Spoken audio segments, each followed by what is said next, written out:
Hello there. So we started a series on passing faith on to the next generation, and our first tip was live what you preach. So today we're talking about having meaningful family devotions, and the operative word there is meaningful. And when done right, I truly believe that this promises to be one of the greatest tools by which our children will remain in the faith. So I created an acronym called CARES, C-A-R-E-S. So C is consistency. As with anything in life, if you're going to be successful at this, you have to be consistent. Now, from my understanding of Deuteronomy chapter 6, verses 6 to 9, where the Bible talks about, you talk to your children about God when you rise up in the morning, when you lay down at night, that lets me know that morning and evening devotion is best. But if you can only do one, if it's only one time a day that you can do it, then just do that. But don't skip a day, because we don't skip days of not eating, unless we are fasting, of course. But we can't fast for the word of God. That's even more important than our physical food. So at least have it once a day. And in the morning, if you are running out of time, you can just pray with your children, read the Bible to them, give them a word just to prepare them for what they are going to face at school. I think the importance of morning devotion is that children get a chance to hear again afresh what the expectations are and to just fortify them for anything that's going to come at them.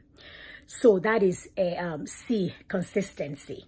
Make sure you do it. Not, I do it today and we don't know the next time that we're going to do it. No, be consistent with it. A is age related. I think many of us get it with our toddlers. It's not likely that someone will be reading the adult Bible to a 3-year-old. But I think as our children get older, 10 to 15, we tend to think that they can relate with our adult devotionals, but it's not so. True story. A young man told me, my parents have this devotional that they read every day, and it talks about praying against people who want to kill us, people who want to derail our destinies, and I just can't relate.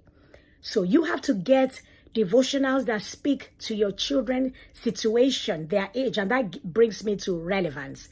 It has to be relevant to their situation. So if you're dealing with teenagers, then you have to have devotionals that talk about self-esteem, peer pressure, relationships, identity, substance abuse, things that they grapple with, things that they are going to face. If your faith speaks to your children, if your faith helps them with their issues, if this is something that they also think they can use, you don't have to beg them to serve God. You don't have to beg them to remain in their faith because they are benefiting from it. So make it relevant. And the next is E, which is engage. So you have to engage your children. You have to ask open-ended questions. They must be able to ask their own questions, even the hard questions. If there is God, why is all this evil happening? Is there a God? And if they ask questions that you don't have the answer to, you can assure them that, I don't have the answer to that, but we can explore together, we can research together, we can find the answer together. But don't ever condemn them for asking questions. Don't judge them. Don't shame them. Don't make them feel guilty, but give them room to be able to grow their faith even by asking questions. So let them be engaged. Let them own it. Let it be theirs. Don't let them be spectators. Let them be participants in morning devotion so they can really get what is going on and it can be useful to them. So the next is S, which is synergy. And that is talking about family bonding. So make this a time where you all can bond together as a family, where it is fun and it's not a time for correction. It's not a time for punishment. It's not a time for cataloging all the bad things that your children have done. Make it a time that they're excited about coming to because it's going to be fun. And you have to make it creative. A friend of mine told me that on Friday evenings, they ask their children to do skits from stories in the Bible. So the children would dress up in Bible characters and just have a lot of fun doing that.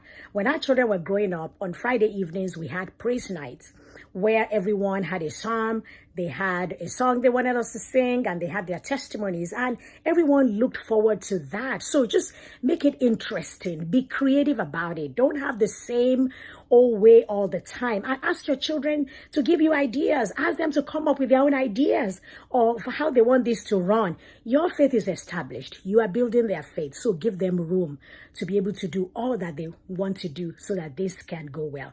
When our children were growing up, you read this devotional, which was very useful for us. Sticky situations.